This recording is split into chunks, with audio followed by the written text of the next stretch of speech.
চারখোল ভ্রমণের দ্বিতীয় দিনে আমরা গাড়ি নিয়ে বেরিয়ে পড়লাম লাভা লোলেগাঁওয়ের উদ্দেশ্যে। লাভা লোলেগাঁও যাওয়ার পথে এই যে রাস্তাটা আপনারা দেখছেন, এই রাস্তাটাকে অনেকে কিন্তু কাশ্মীরের যে সোনমার্গ বা গুলমার্গে যাওয়ার যে রাস্তা সেটার সাথেও তুলনা করে থাকে। রাস্তাটা এতটাই সুন্দর ছিল বলে বোঝানো যাবে না। গাড়ির ভেতরে কাঁচ থেকে তো ছবিটা তুলেছি বা ভিডিওটা করেছি, ফলে অতটা বোঝা যাচ্ছে না, কিন্তু এটা সত্যিই অপূর্ব সুন্দর দৃশ্য। বছরের যে কোনো সময় আপনি এখান দিয়ে যান, খুব খুব সুন্দর লাগবে। রাস্তাটা নতুন কনস্ট্রাক্ট হয়েছে, দেখেই বুঝতে পারছেন। তো এখান থেকে যাওয়ার সময় কিন্তু মেঘগুলো একদম আমাদের সামনে ছিল। এই যে সাদা সাদা উপরের দিকে স্ক্রিনে যে দেখা যাচ্ছে না, একটু আবছা ধোঁয়াশা, এটা কিন্তু মেঘ। তো যাই হোক, এরকমভাবে সুন্দর দৃশ্য দেখতে দেখতে আমরা ধীরে ধীরে পৌঁছে গেলাম হচ্ছে আমাদের প্রথম গন্তব্যস্থল, যেটা হচ্ছে একটা পার্ক টাইপের ছিল। তো সেখানে পৌঁছে গেলাম আমরা। তো তোমরা দেখতে থাকো, আমি ডেসক্রাইব করছি যেটুকু দরকার। এই যে রাস্তাটা, এইখানে এসে পৌঁছেছিলাম। এই যে পার্কটা, এই দেখো সুন্দর, লোলেগাঁওয়ের না লোলেগাঁও খুব সম্ভবত। এই যে এখানে ঢুকতে হয়, এই যে টিকিট কাউন্টার, লোলেগাঁও পার্ক। 20 টাকা টিকিট কেটে ঢুকতে হয়। আর এই পার্কের ভেতরে রয়েছে মনেস্ট্রি। এই যে আমার ব্যাগটি রয়েছে। শান্তি আছে, মানে খুব বিরাট কিছু নেই, ব্যাপক কিছু নেই, চারিদিকে গাছপালা, ফুল আর শান্তি। কোলাহল মুক্ত পরিবেশ, পলিউশন ফ্রি অলমোস্ট, একদম নির্ভেজাল সজীব সতেজ বাতাস বইছে, হালকা জেন্টেল ব্রিজ। গরম নেই, আবার খুব যে ঠান্ডা হয়ে আছে এরকম ব্যাপারও নেই। এখন এপ্রিল মাস, আমি জাস্ট একটা শার্ট পরে এসেছি, বাকি তো নর্মাল। এখানে আর তেমন কিছু নেই দেখার, ঘুরে দেখার। তবে ওই ভাল লাগবে, চোখের শান্তি। কলকাতার কংক্রিটের জঙ্গলের থেকে একটু বেটার কিছু দেখার জন্য এখানে আসতেই পারো। আচ্ছা, এক্ষেত্রে বলে রাখি, এখানে খুব বেশি দেখার মতো নেই। পাহাড় কেটে যেহেতু সব কিছু হয়েছে, সেহেতু সুন্দর সুন্দর কিছু ফুলের গাছ রয়েছে।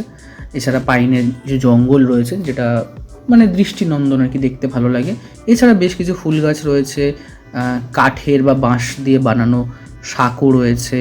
আবার অনেক ক্ষেত্রে কিছু কিছু মাচা জাতীয় কিছু কনস্ট্রাকশন দেখতে পাবে। আর পাইন বনের জঙ্গল তো রয়েছে। So this is the whole scenario here. এছাড়া একটা মনেস্ট্রি আছে, সেটা তো আমি শুরুতেই সকলকে বলে দিয়েছি।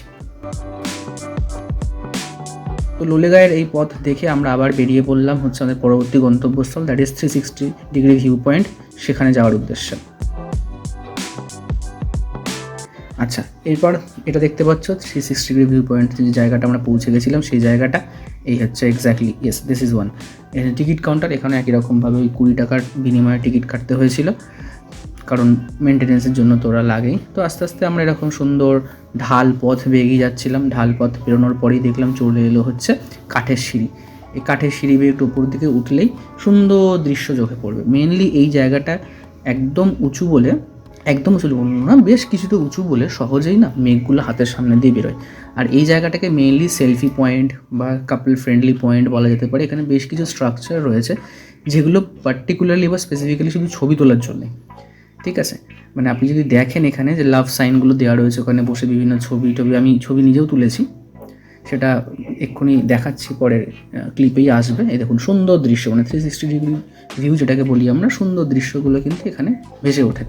আমার বেশ ভালো লেগেছে জায়গাটা, মানে এতটা উঁচু জায়গা, বেশ মেঘ ঠেক আশেপাশে ঘুরে বেড়াচ্ছিল। হ্যাঁ, দিস ওয়াজ রিয়েলি অসাম। ফাঁকা সিটটা ফাঁকা, পরের বছর এখানে যেন একটা সিট ফাঁকা না থাকে, ঠিক আছে? হ্যাঁ, আমি এই জায়গাটার কথাই বলছিলাম আর কি, এই সুন্দর জায়গা, এখানে ছবি টবি তোলা যায় আর কি, জুতো ছেড়ে তারপর ঢুকতে হয়। যাই হোক, এরপর আমরা আবার বেরিয়ে পড়লাম আমাদের নেক্সট গন্তব্যের উদ্দেশ্যে। এটা লাভাতে ছিল। এই যে চলে এলাম আমরা। সময় লেগেছে আসতে, তবুও ক্লিপ অত তো রাস্তা দেখিয়ে লাভ নেই, ক্লিপটা মেন দেখাচ্ছি যেগুলো দেখানোর আছে এগুলো। এই যে এখানেও টিকিট কাউন্টার রয়েছে, চার্জ করা হয় আর কি, মেনটেন করবে বলে। তো এটাও একটা one type of pine forest বলা যেতে পারে। শুধু চারিদিকে পাইন বনের জঙ্গল দেখতে পাবে। এছাড়াও ভেতরে বেশ কিছু ছোটো ছোটো জঙ্গল রয়েছে, but that not in the list of important. তো এছাড়া এখানে বেশ সুন্দর সুন্দর গাছপালা টুকটাক রয়েছে ছোটো ছোটো। তবে এই গাছের মধ্যে এইসব উল্টোপাল্টা লিখে রাখাটার আমি কিন্তু খুব বিরোধিতা করি, এইসব করা উচিত না। যাই হোক, বলে তো লাভ নেই, যুগ যুগ ধরে চলে আসছে, মানুষ করবেই। এটা হচ্ছে সেলফি ভিউ পয়েন্ট। এখানে এসে অনেকে সেলফি টেলফি তোলে, আমরাও তুলেছি। তো এই হচ্ছে সুন্দর একটা পাইন ফরেস্ট। তবে আমার মতে, আমি মিরিকেও পাইন ফরেস্ট দেখেছি, এখানেও দেখলাম। আমার কাছে বেস্ট লেগেছে হচ্ছে লেপচা জগৎ। মানে লেপচা জগতের যে পাইন ফরেস্টটা রয়েছে, সেই পাইন ফরেস্টের কাছে এই পাইন ফরেস্টগুলো কিন্তু সত্যি মানে একটু হলেও পিছিয়ে রয়েছে। মানে অ্যাটলিস্ট আমার তো মনে হয় না। এটা হতে পারে যে আমি লেপচা জগৎ বর্ষাকালে গেছিলাম, তখন বর্ষাকালে যেহেতু বৃষ্টি পড়ছিল, তখন একটা অন্যরকম সিচুয়েশান ছিল, অন্যরকম একটা গ্ল্যামার ছিল। এখন হয়তো সেরকম নেই। যাই হোক, তবু এটাও বেশ ভালো লেগেছে, খারাপ লেগেছে বলবো না। ভেতরে যে দৃশ্যগুলো রয়েছে সেই দৃশ্যগুলো প্রত্যেকটাই আমরা দেখেছি এবং যতটুকু পেরেছি ক্যামেরাবন্দি করেছি, এবং যেটুকু তোমাদের সামনে তুলে ধরা যায় সেটুকু তুলে ধরেছি। কারণ সব কিছু তুলে ধরা সম্ভব না। সব কিছু তুলে ধরতে গেলে কিন্তু ভিডিও বিশাল বড় হয়ে যাবে, এবং লোকে এমনিতেই বড় ভিডিও আজকাল বেশি পছন্দ করে না।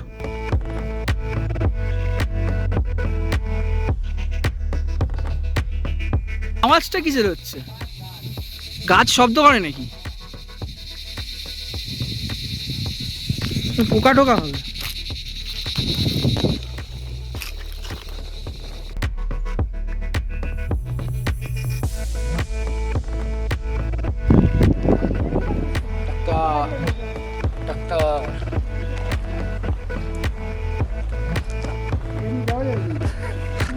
এরকম সুন্দর সুন্দর দৃশ্য চোখের সামনে ভাসছিল এবং সত্যিই খুব অপূর্ব লাগছিল। ওয়েদারটাও খুব ভালো ছিল, হালকা গরমও ছিল না, ঠান্ডাও ছিল না, প্লেজেন্ট ওয়েদার ছিল।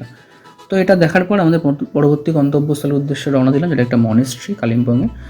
তবে সত্যি কথা বলো, আমাদের খুব খিদে পেয়ে গেছিলো, তাই মনেস্ট্রির ওখানে পৌঁছে সবার আগে আমরা খেলাম হচ্ছে 1 প্লেট থুপ্পা, আর তার সঙ্গে হচ্ছে মোমো। তো থুপ্পা মোমো মিলিয়েই খেয়েছিলাম আমরা, বেশ ভালোই ছিল টেস্টটা।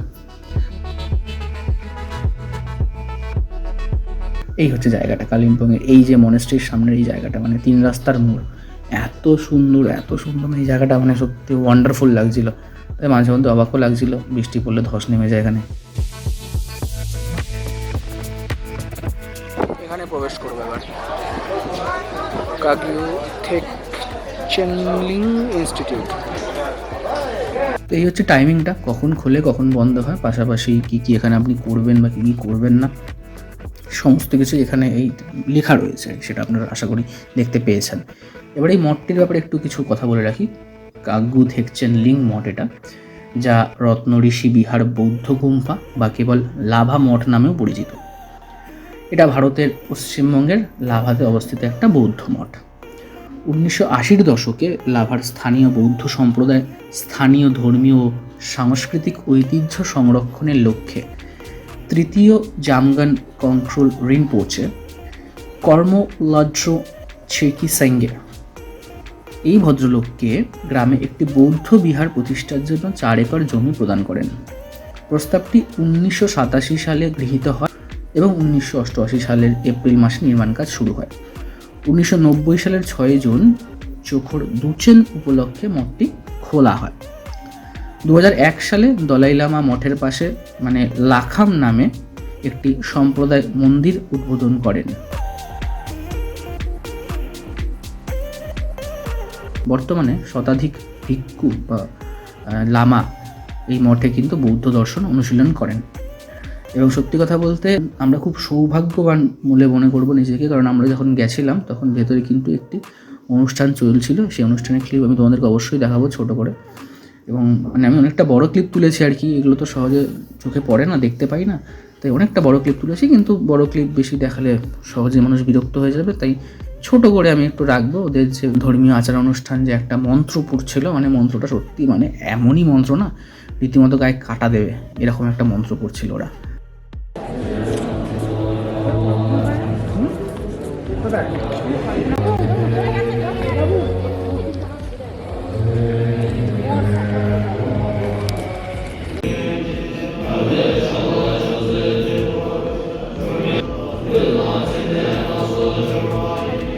যাই হোক, এই মঠটির ব্যাপারে আরেকটু ইনফরমেশন দিই, সেটা হচ্ছে এই মঠটি তিব্বতী স্থাপত্যের উপাদান এবং শৈলীর সাথে সাদৃশ্যপূর্ণ, এবং এটি ইট এবং কংক্রিট দিয়ে তৈরি। এতে বেশ কয়েকটি প্রার্থনা কক্ষ, লন, বসার জায়গা এবং একটি বৃহৎ বুদ্ধ মূর্তি রয়েছে, এবং এটাকে সঠিকভাবে রক্ষণাবেক্ষণ করা হয়।